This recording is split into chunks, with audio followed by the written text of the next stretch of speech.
अस्सलाम वालेकुम। I hope so कि आप सब बिल्कुल ठीक होंगे। आज का जो हमारा आज हम टॉपिक तो नहीं पढ़ रहे, लेकिन आज बहुत ज़्यादा इंपॉर्टेंट वीडियो है, खास करके 9th क्लास के बच्चों के लिए, क्योंकि 9th क्लास के बच्चों के बोर्ड्स करीब आ रहे हैं। तो हम 9th बायोलॉजी से जो मोस्ट इम्पॉर्टेंट शॉर्ट क्वेश्चन है वो आज डिस्कस करेंगे। ठीक है, वो सारे शॉर्ट क्वेश्चन मैंने आपकी पूरी बुक से समराइज़ करके दिए हैं। सो बाकी क्वेश्चन भी करें, लेकिन इन क्वेश्चन के चांसेस आपके पेपर में आने के बहुत ज़्यादा है। आप समझ लें 90% के चांसेस हैं। तो इसको तो स्किप बिल्कुल मत कीजिएगा, ठीक है। और आप वीडियो को पूरे फोकस के साथ पढ़ें ताकि आपका कोई क्वेश्चन स्किप ना हो।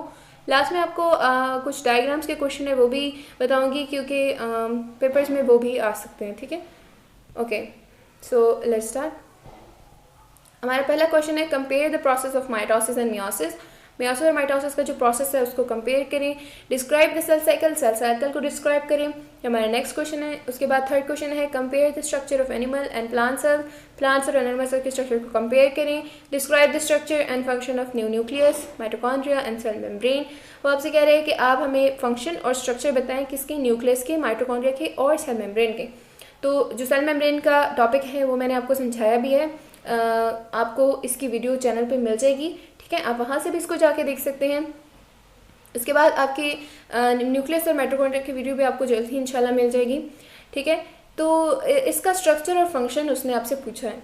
नेक्स्ट आपके पास है, explain the process of photosynthesis and it's importance, यानी फोटोसिंथेसिस की जो इम्पॉर्टेंस है वो हमें बताए। साथ ही उसने आपसे प्रोसेस एक्सप्लेन करने को कहा है। यानी आप क्या करेंगे कि आप इसको पहले फोटोसिंथेसिस को एक्सप्लेन करेंगे, उसके बाद आप इसकी इंपॉर्टेंस की हेडिंग देके इंपॉर्टेंस लिखेंगे। नेक्स्ट आपसे उसने पूछा है, describe the role of ATP as the energy currency of cell. ATP का रोल बताना है, ठीक है, कि किस तरह से ये as energy currency of cell के तौर पर काम करती है। नेक्स्ट है, compare aerobic and anaerobic respiration in tabular form for 3 features. आपने एरोबिक और इनएरोबिक रिस्पायरेशन को कंपेयर करना है एटलीस्ट 3 फीचर्स के साथ। उसके बाद explain the mechanism of enzyme action with the label diagram. आपने एंजाइम एक्शन का जो पूरा मैकेनिज्म है उसको एक्सप्लेन करना है कि आपकी चैप्टर एंजाइम से क्वेश्चन आया है। तो साथ में आपने डायग्राम को लेबल करना है, क्योंकि इसके साथ आपकी बुक में डायग्राम भी है। बहुत ईजी सी डायग्राम है, बहुत आसान सा क्वेश्चन है ये। आप डायग्राम बनाएंगे, लेकिन आप डायग्राम को अच्छे से लेबल करेंगे, क्योंकि बगैर लेबल के डायग्राम को एग्जामिनर मार्क्स नहीं देता। उसके बाद describe the internal structure of a root and explain how root hairs absorb water and minerals. उसने आपसे कहा है कि आप जो रूट का इंटरनल स्ट्रक्चर है उसको डिस्क्राइब करें, साथ ही में explain how root hairs absorb water and minerals. उसने आपसे उसके बाद रूट हेयर्स के बारे में क्वेश्चन किया है कि वो किस तरह से ऑब्जर्व करता है वाटर और मिनरल्स को, वो भी एक्सप्लेन करें। उसके बाद नेक्स्ट आपके पास क्वेश्चन है, डिफाइन बायोडाइवर्सिटी एंड क्लासिफिकेशन। ये आपके बायोडाइवर्सिटी वाले चैप्टर से क्वेश्चन है। ये भी काफ़ी इंपॉर्टेंट क्वेश्चन है, काफ़ी दफ़ा रिपीट हो चुका है। Outline the evidence of evolution from homologous and vestigial structures. वो आपसे कह रहा है कि जो एविडेंस ऑफ एवोल्यूशन है कहाँ से, होमोलोगस और वेस्टिजल स्ट्रक्चर से, वो आउटलाइन करके दें। ठीक है, next question, describe the concept of division of a label within a cell and explain how it applies to the function of subcellular organelles। जो division of label का concept है वो इसको explain करिए, और साथ ही में वो किस तरह से apply होता है subcellular organelles की function पे। ठीक है, next आपके पास है, explain the pressure flow mechanism of food translocation in plants। आपने क्या करना है कि जो pressure flow का mechanism है food translocation का, वो एक्सप्लेन करना है जो प्लांट्स में होता है। उसके बाद नेक्स्ट क्वेश्चन आपके पास है, describe the importance of minerals nutrition in plants. Mineral nutrition का जो इम्पोर्टेंस है प्लांट में वो क्या है, वो आप उसको बताएंगे। ठीक है, नेक्स्ट आपके पास जो क्वेश्चन है वो है, what is the primary function of the cell membrane in maintaining homeostasis.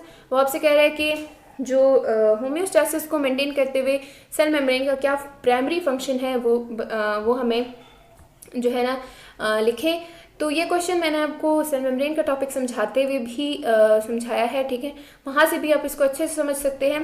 ठीक है, तो आपका सेल मेम्ब्रेन का वो आपसे उसने मेन चीज़ पूछी है कि प्राइमरी फंक्शन बताए इन मेंटेनिंग होम्योस्टेसिस को मेंटेन करते हुए। ठीक है, वैसे सेल मेम्ब्रेन का जो आपका टॉपिक है वहाँ से इसको क्वेश्चन को आराम समझ सकते हैं, बहुत ईजी सा क्वेश्चन है। ठीक है, डिस्क्रिप्शन में मैं इसका लिंक दे दूँगी इंशाल्लाह। उसके बाद compare and contrast the light independent reactions photosynthesis. वो आपसे पूछ रहा है कि जो लाइट इंडिपेंडेंट और लाइट डिपेंडेंट रिएक्शन है उसका डिफरेंस आपसे उसने पूछा है। फोटोसिंथेसिस का जो लाइट डिपेंडेंट और इंडिपेंडेंट रिएक्शन है, ये आपसे लाइट रिएक्शन और डार्क रिएक्शन का बेसिकली पूछ रहा है। ओके, आई होप सो कि आपको मेरी वॉइस क्लियरली आ रही हो, क्योंकि बाहर थोड़ा सा शोर हो रहा है, बट आई होप सो कि आपको मेरी आवाज़ समझ आ रही होगी। फिर भी अगर आपको कुछ चीज़ समझ नहीं आती तो आप कमेंट्स में भी पूछ सकते हैं, ठीक है।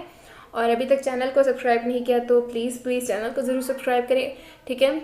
और इंशाल्लाह हम कोशिश करेंगे कि नेक्स्ट आपके पास पाक स्टडी की जो इम्पोर्टेंट क्वेश्चन है उर्दू इंग्लिश में, वो भी आपके पास लेकर आएँ, क्योंकि काफ़ी उसका कन्फ्यूजन होता है बच्चों को, क्योंकि पाक स्टडी के क्वेश्चन बहुत लॉन्ग होते हैं और सिलेबस ज़्यादा होता है, तो इसलिए उसकी इम्पॉर्टेंट चीज़ें बच्चे कर लेते हैं, तो वो काफ़ी क्वेश्चन जो पेपर होता है ना वो सॉल्व हो जाता है। तो वो बहुत अच्छी बात है कि उसकी तो आप इम्पोर्टेंस करनी चाहिए आपको, ठीक है। यानी कि वही कर ले तो आपका एटलीस्ट पेपर हो ही जाता है। अच्छा ठीक है, हम अपने क्वेश्चन पे आते हैं वापस, ठीक है। What is the significance of the Krebs cycle in cell respiration. वो आपसे कह रही है कि क्रैब्स साइकिल का सेल रेस्पिरेशन में क्या सिग्निफिकेंस है। नेक्स्ट आपसे पूछ रहा है कि explain the concept of adaptation and provide an example of how it occurs in a specific species. Specific species में किस तरह से होता है उसका एग्जांपल बताएं। उसके बाद यानी कि अडेप्टेशन का जो कॉन्सेप्ट है उसको एक्सप्लेन करें और साथ ही में स्पेसिफिक स्पीशीज़ में इसकी एग्जांपल बताएं किस तरह से उसका होता है, ठीक है। ये कॉन्सेप्ट किस तरह से वहाँ पे अप्लाई होता है।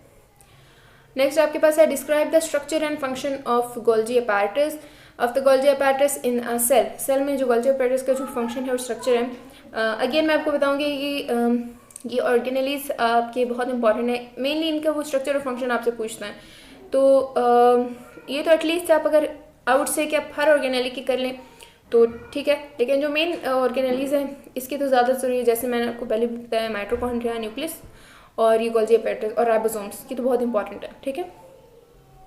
नेक्स्ट आपके पास है, अच्छा ये मैंने आपको एक्सप्लेन किया ना, हाँ। Describe the structure and function of the Golgi apparatus का स्ट्रक्चर और फंक्शन आप क्या करेंगे, डिस्क्राइब करेंगे सेल में जो किस तरह से उसका फंक्शन होता है।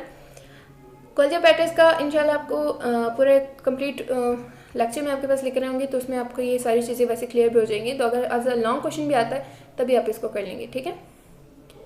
Next we have describe vegetative propagation through stem suckers with examples. आपसे वेजिटेटिव प्रोपगेशन को डिस्क्राइब करें थ्रू स्टेम सकर्स एग्जाम्पल के साथ। उसके बाद है what is the difference between a dominant and recessive allele. Dominant और रेसेसिव एलील में क्या डिफरेंस है वो लिखें। And how do they affect the phenotype of an organism. किस तरह से एक डोमिनेंट और रेसेसिव एलील अफेक्ट करते हैं जो ऑर्गेनिज्म के फिनोटाइप को, वो भी डिस्कस करें, ठीक है। इंशाल्लाह से हम कोशिश करेंगे कि इन क्वेश्चन का सोल्यूशन भी लेकर आएँ नेक्स्ट वीडियो में, ठीक है, ताकि अगर किसी बच्चे को इसमें कोई कन्फ्यूजन हो, ठीक है, तो वो वहाँ पे भी क्लियर हो जाए। ओके, सो नेक्स्ट हमारे पास है एक डायग्राम क्वेश्चन है। वो कह रहा है कि 3 types of muscle cells are depicted in the following figure. आपके पास मसल सेल्स की 3 टाइप्स हैं, A, B एंड C। आपसे उसने इसके बारे में क्वेश्चन किए हैं। पहला